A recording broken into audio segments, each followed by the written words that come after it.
তোমরা এখানে দাঁড়িয়ে না থেকে ঘরে যাও, ওকে নিয়ে ঘরে যাও রনক।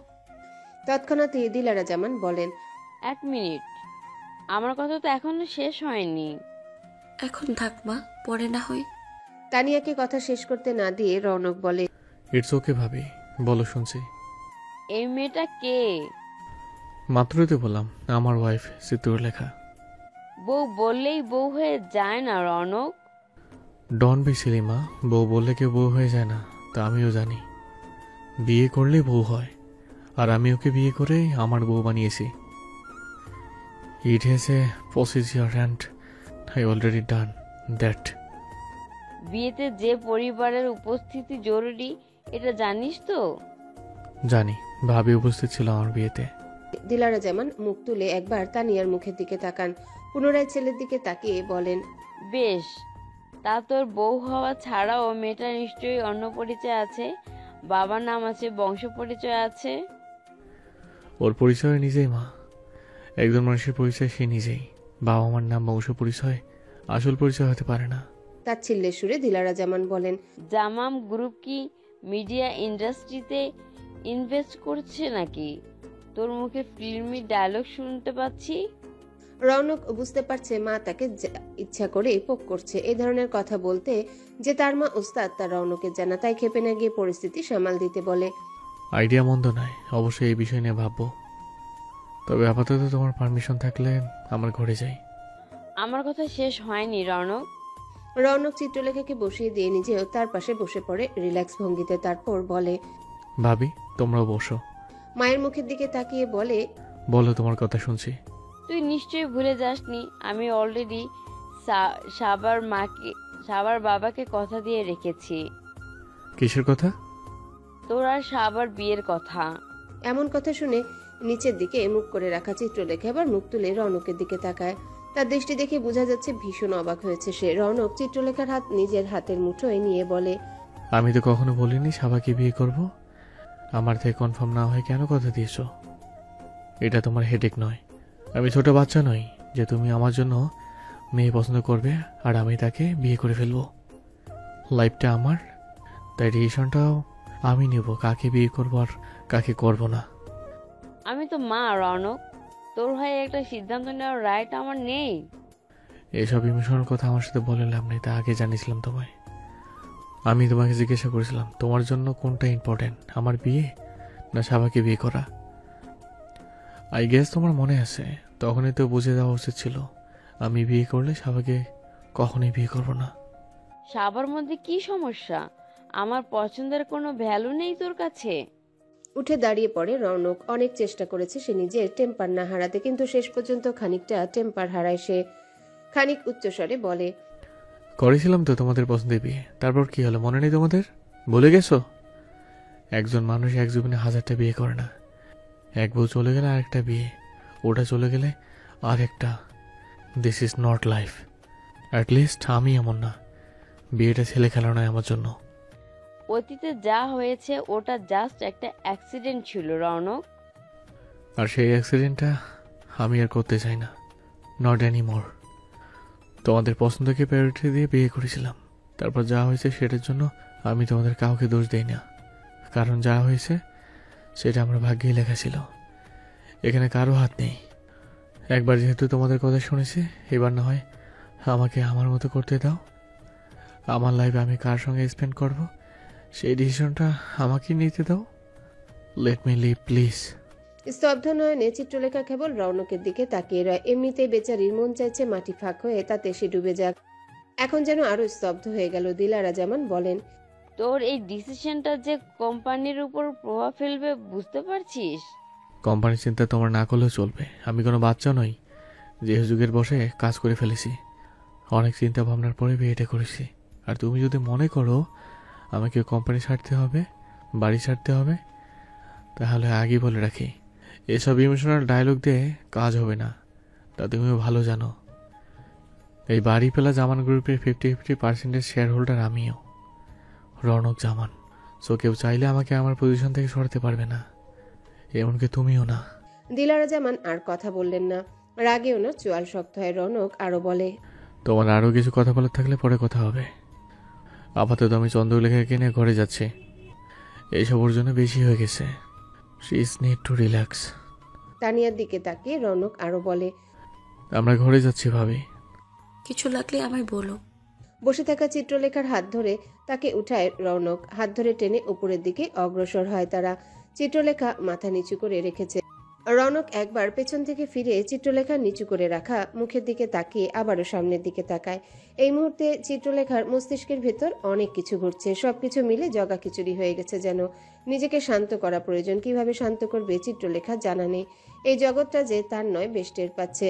রৌনক জামানের মতো একজন মানুষের জন্য সে কোনো দিক দিয়ে উপযুক্ত নয়, তাই বাড়িতে পা রাখার সঙ্গে সঙ্গে টের পেয়ে গিয়েছে চিত্রলেখা। তারা দুজন ভিন্ন দুই জগতের মানুষ। একে অপরের পাশে তাদের কোনোভাবেই মানায় না।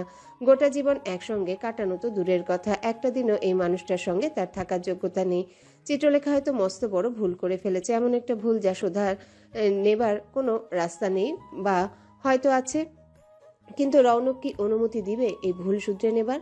সিঁড়ি ভেঙে উপরে উঠতে উঠতে রৌনক বলে, তোমার কি হাঁটতে কষ্ট হচ্ছে? আমি কি তোমায় ক্যারি করব? তৎক্ষণাৎই চিত্রলেখার বাড়ন্ত কদম থমকে যায়। মুখ তুলে রৌনকের মুখের দিকে তাকায় সে। অবাক হয়ে চিত্রলেখার চোখগুলো গোল গোল হয়ে গেছে। এক্ষুনি মনে হয় কোটর থেকে বেরিয়ে আসবে। চিত্রলেখার চোখে মুখের অবস্থা দেখে হাসি পায় রৌনকের, কিন্তু এই মুহূর্তে সে হাসে না। নিজের মুখভঙ্গি স্বাভাবিক ধরে রাখে। জিজ্ঞাসা করে, এনিথিং রং? মাথা ঝাঁকায় চিত্রলেখা, মুখে বলে, আমার হাঁটতে কষ্ট হচ্ছে না। আমার তোমাকে ক্যারি করতে একটুও কষ্ট হবে না। বলেই আবার দুজনেই উপরের দিকে আগায়। দোতলায় উঠে করিডোর ধরে ডান দিকে এগিয়ে গেলেই রৌনকের রুম। দোতলার এই পাশটায় রৌনক থাকে, অন্য পাশে মিম ও মিশকাতের ঘর। দিলারা জামান তানিয়া দুজনেই নিচতলায় থাকেন। নিজের ঘরের দরজার সামনে এসে দাঁড়িয়ে পড়ে রৌনক। দরজাটা ভেতর দিকে ঠেলে দিয়ে চিত্রলেখাকে বলে, দিস ইজ ইউর বেডরুম।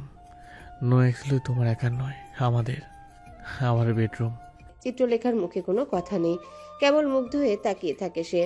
রৌনকের ভেতর যে এমন সাইডও আছে তা চিত্রলেখার চিন্তা ভাবনায় কখনোই ছিল না। অবশ্য থাকার কথাও নয়। সে কখনোই রৌনককে নিয়ে আলাদা করে ভাবেনি। ভাবার মতো কোনো সম্পর্ক তাদের ছিল না আগে কখনো। চিত্রলেখার হাত ধরে রেখে তাকে নিয়ে রুমে প্রবেশ করে রৌনক। ঢুকতেই চিত্রলেখা দেখে তারা একটা ব্যক্তিগত লিভিং রুমে প্রবেশ করেছে। রুমের ডান পাশে দেয়াল জুড়ে সোফা বসানো, আর বাম পাশে একটা টেবিল, পেছনে দেয়াল কেবিনেট। ব্যক্তিগত অফিস সেটআপ দেখলেই বোঝা যায়। চিত্রলেখাকে নিয়ে এগিয়ে যেতে যেতে রৌনক বলে, আমার বন্ধুরা কখনো আসলে বসে আড্ডা দেওয়া হয়। এছাড়া ওপাশে বসে আমি অফিসের কাজ করি।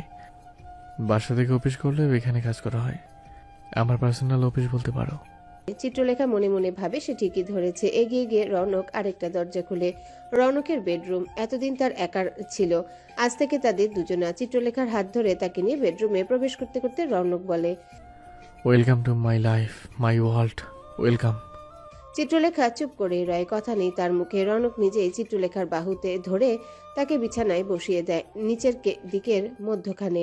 পা ঝুলিয়ে বসে আছে চিত্রলেখা। তাকে বসিয়ে দিয়ে রৌনক বলে, তুমি একটু বসো, আমি এক্ষুনি আসছি। রৌনক ওয়াশরুমে যায় ফ্রেশ হতে। সে চলে যেতে চিত্রলেখা চারিদিকে চোখ বুলায়। একদম সিম্পল গেটআপের রুম। দেয়ালের রং অফ হোয়াইট। দেয়ালের রঙের সঙ্গে মিলিয়ে বিছানাও একই রঙের চাদর বিছানো। বিছানার ডান পাশটায় দুজনের জন্য দুটো সিঙ্গেল সোফা, চেয়ার, সঙ্গে ছোট টি টেবিল। খুঁটিয়ে খুঁটিয়ে রুমটা দেখতে ব্যস্ত চিত্রলেখা। বিছানার ডান পাশে অনেকটা জায়গা ফাঁকা রয়েছে, তারপরে দেয়াল জুড়ে পর্দা ফেলানো। পর্দাগুলো অফ হোয়াইট রঙের। ওখানে সম্ভবত জানালা আছে, তাই পর্দা লাগানো। কিন্তু এত বড় জানালা, ভাবে চিত্রলেখা, কারণ সম্পূর্ণ দেয়াল জুড়েই পর্দা। বিছানার ঠিক অপোজিট দেয়ালে একটা মস্ত বড় টেলিভিশন ফিট করা।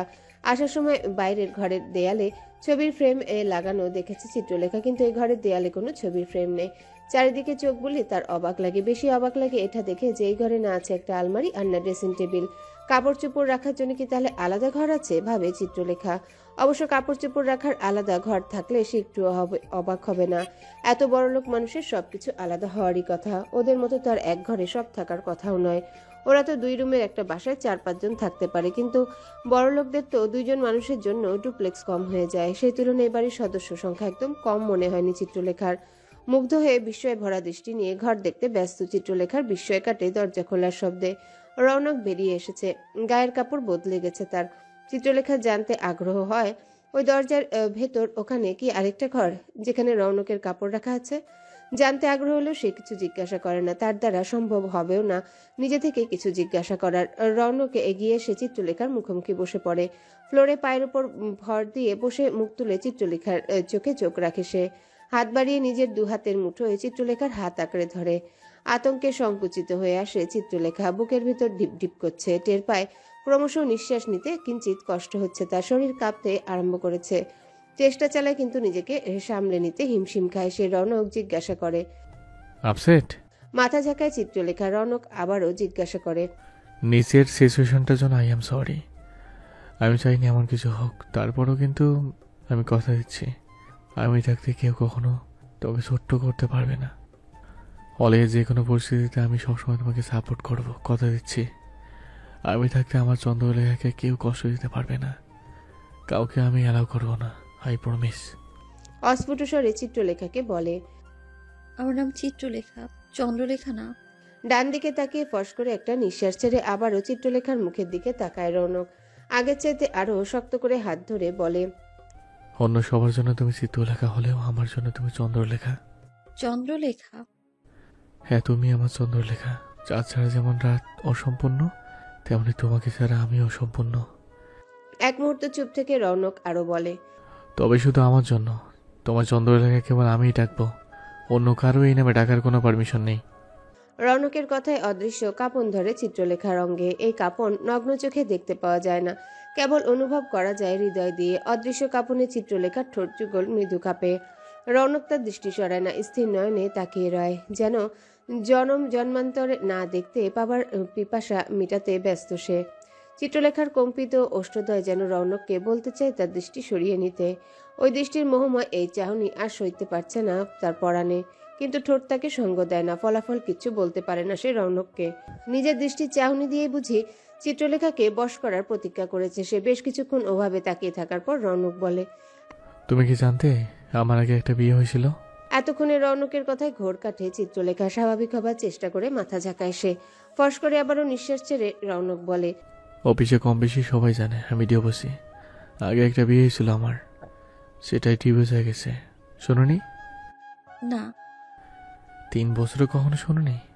আমি আসলে এই ধরনের গসিপে কখনো বসতাম না। অনেকেই সিনিয়রদের পার্সোনাল লাইফ নিয়ে গসিপ করতো, কিন্তু আমি কখনো ওখানে বসতাম না। কারো পার্সোনাল লাইফ নিয়ে কথা বলতে আমার ভালো লাগে না, রুচিতে আটকায়, তাই কখনো জানা হয়নি। অফিসের কম বেশি জানে বিষয়টা, তাই ধরে নিয়েছিলাম তুমিও বিষয়টা জানো, আর জেনে রাজি হয়েছো আমায় বিয়ে করতে। চিত্রলেখা কিছু বলার মতো খুঁজে পায় না। রৌনক নিজেই জিজ্ঞাসা করে। রাগ করেছো? কষ্ট পেয়েছো? জোরে জোরে মাথা ঝাঁকায় চিত্রলেখা বলে। আপনার আগের বিয়ে নিয়ে আমার কোনো সমস্যা নেই, কোনো মাথা ব্যথা নেই। কোনো মাথা ব্যথা নেই? অবাক হয় রৌনক। চিত্রলেখা বলে। না। ও রিয়েলি? তৎক্ষণাৎই উঠে দাঁড়ায় রৌনক। চিত্রলেখাকে কিছু বুঝার সুযোগ না দিয়ে পিছন দিকে বিছানায় ঠেলে দেয়। সঙ্গে সঙ্গে সে নিজে চিত্রলেখার উপরে চলে আসে। চিত্রলেখার শরীরে জুড়ে রৌনক জড়িয়ে আছে, মুখের ঠিক উপরে মুখ, তবে এদিকটায় খানিক দূরত্ব রয়েছে। এবারে রৌনক বলে। কোনো সমস্যা নেই? মাথা ঝাঁকায় চিত্রলেখা। এবারে মাথা ঝাঁকায়, তবে মৃদুভাবে। ইতিমধ্যেই চিত্রলেখার শরীর জমে ক্ষীর পাথর হয়ে আসছে যেন। শরীর জুড়ে কাঁপুনিও শুরু হয়ে গেছে। এই কাঁপুনি সম্ভবত রৌনক টের পেয়েছে। তো তার চোয়াল জুড়ে দুষ্টুমি ভরা হাসি। চিত্রলেখার অঙ্গের কাঁপুনি আরো খানিকটা বাড়িয়ে দিতে হাত বাড়িয়ে তার গাল স্পর্শ করে রৌনক নিবিড়ভাবে। চিত্রলেখা উপলব্ধি করে এই স্পর্শ ভীষণ বাড়াবাড়ি রকমের, গাঢ় স্পর্শকাতর। তার অঙ্গের কাঁপন বাড়ে, মনে হয় শরীরের ভিতরে থাকা হাড়ও কাঁপছে। এই পর্যায়ে চিত্রলেখার দম বন্ধ হয়ে আসার জোগাড় হয়।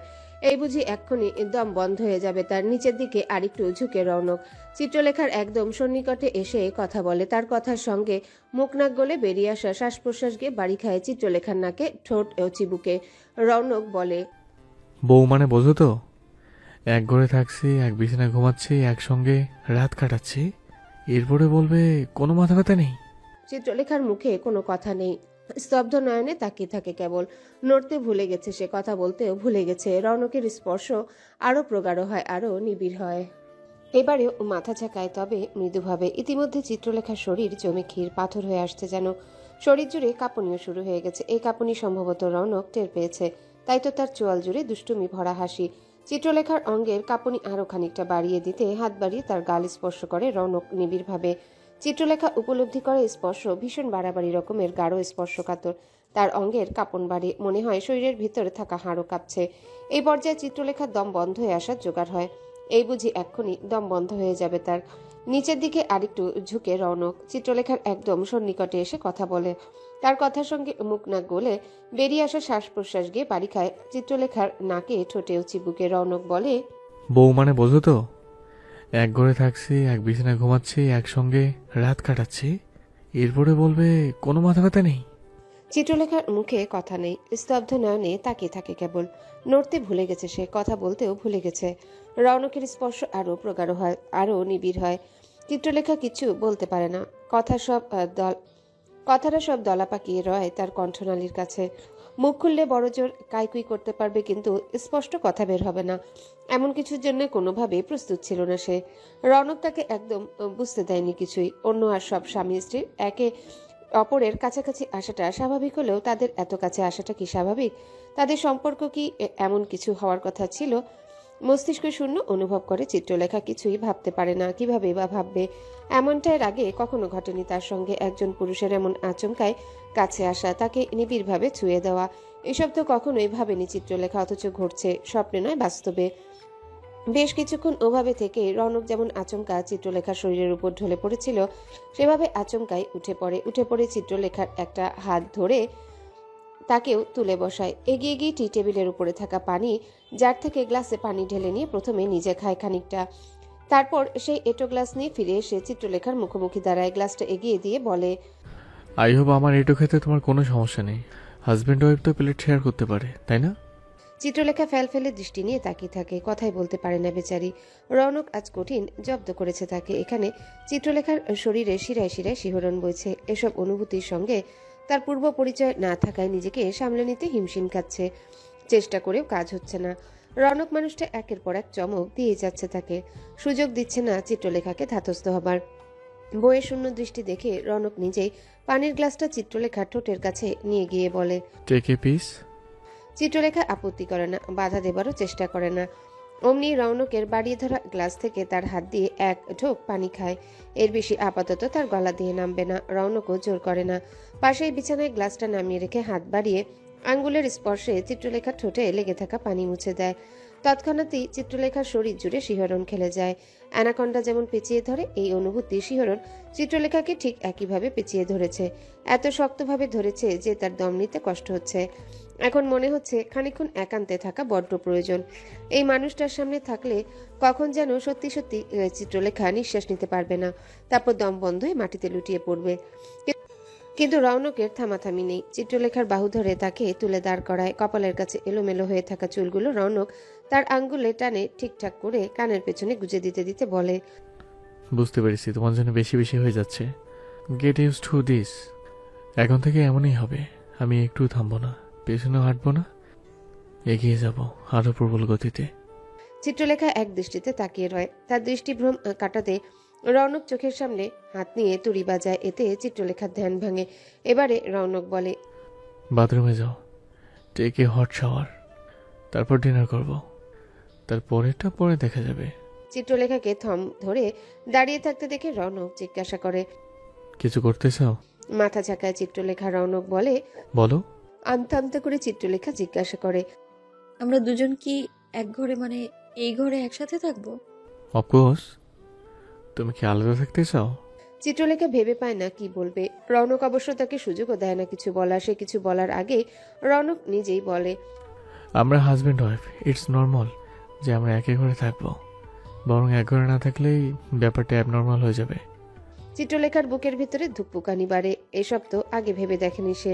এক ঘরে থাকা, দুজনের একে অপরকে সংস্পর্শে আসা, এই বিষয়গুলো চিত্রলেখার চিন্তা ভাবনায় আসেইনি। হয়তো আরো কিছু বলার ছিল তার, কিন্তু আপাতত আর সুযোগ দেয় না রৌনক। বরং তারা দিয়ে বলে, যাও শাওয়ার নিয়ে আসো, ততক্ষণে আমি একটু ওদিকটা দেখে আসি, ওখানে কি পরিস্থিতি চেক করি। ভাবির সঙ্গে একটু কথা বলে আসি। মনে হলো কিছু বলতে চাও। তবুও চিত্রলেখা দাঁড়িয়ে রয়। তাকে দাঁড়িয়ে থাকতে দেখে রৌনক হাত ধরেই টেনে নিয়ে যায়। বাথরুমে যাবার জন্য আগে চেঞ্জিং রুমে ঢুকতে হবে। দরজা খুলে রৌনক সহ ভেতরে প্রবেশ করে। ভেতরে ঢুকে অস্ফুট স্বরে চিত্রলেখা বলে, এটা তো বাথরুম না। কাছাকাছি থাকায় রৌনক শুনে ফেলে, জবাবে বলে, এটা আমাদের চেঞ্জ রুম। হাত বাড়িয়ে বাম দিকের একটা দরজা দিকে আরো বলে। ওটা আমাদের বাথরুম। চিত্রলেখা মুখ ঘুরিয়ে একবার বাথরুমের দরজাটা দেখে তারপর চেঞ্জিং রুমে চোখ বুলায়। আসলেই পয়সাওয়ালা মানুষের ব্যাপার স্যাপারই আলাদা। চিত্রলেখা কিছুক্ষণ আগে মনে মনে যা ভাবছিল ঠিক তাই। এই রুমটা বেডরুমের তুলনায় বেশ ছোট, তবে একদম ছোটও বলা যায় না। রুমের দুই পাশের দেয়াল জুড়ে কাভার্ড করা, একদম উপর থেকে নিচ পর্যন্ত। রৌনক এগিয়ে গিয়ে খুলে দেখায়। ইতিমধ্যে রৌনক তার জন্য কিছু কেনাকাটাও সেরে ফেলেছে। সেসব কাপড় চোপড় দেখিয়ে বলে, তোমার জন্য কিছু কেনাকাটা করেছি, আপাতত 2-4 দিন এগুলো দিয়ে চালাও। আমার হাতে কিছু জরুরি কাজ আছে, সেই সব শেষ করে তোমায় শপিংয়ে বের হব। তোমার যা যা লাগে তখন সব কিনে নিও, আর যদি চাও তুমি একা গিয়ে কিনতে পারো, সমস্যা নেই। এটা না পারলে আমি নিয়ে যাব, জাস্ট আমাকে একটু ফিরে যেতে দাও। দুপাশে দেয়াল জুড়ে কাভার্ড, অন্য পাশের দেয়ালে একটা স্ট্যান্ড ড্রেসিং মিরর রাখা। তার পাশের কাভারটা খুলে রৌনক বলে, তোমার মেকআপ আইটেম, জুয়েলারি সব এখানেই আছে। কিন্তু আমি তো মেকআপ করি না। চিত্রলেখার কথা শুনে হেসে ফেলে। রৌনক বলে, এইখানে খুব বেশি কিছু নেই, আমার মেকআপ সম্পর্কে তেমন আইডিয়া নেই, জাস্ট কিছু লিপস্টিক আর কিছু বেসিক আইটেম। এর বাইরে কিছু লাগলে তুমি নিজে গিয়ে কিনতে পারো। থামতে গিয়ে রৌনক যোগ করে, ও, তোমার জন্য আমি নিজে পছন্দ করে পারফিউম নিয়েছি, ট্রাই করে দেখো তোমার পছন্দ হয় কিনা। চিত্রলেখাকে দাঁড়িয়ে থাকতে দেখে রৌনক নিজে একটা নাইট স্যুট বের করে হাতে দিয়ে বলে, হ্যালো বন্ধুরা, পরবর্তী পার্ট খুব তাড়াতাড়ি আসবে, তো সবাই অপেক্ষায় থাকো। আর চ্যানেলটি যারা এখনো সাবস্ক্রাইব করোনি তারা পরবর্তী পার্ট দেখার জন্য চ্যানেলটি সাবস্ক্রাইব করে রেখো। ধন্যবাদ সবাইকে, আমাদের সাথেই থেকো।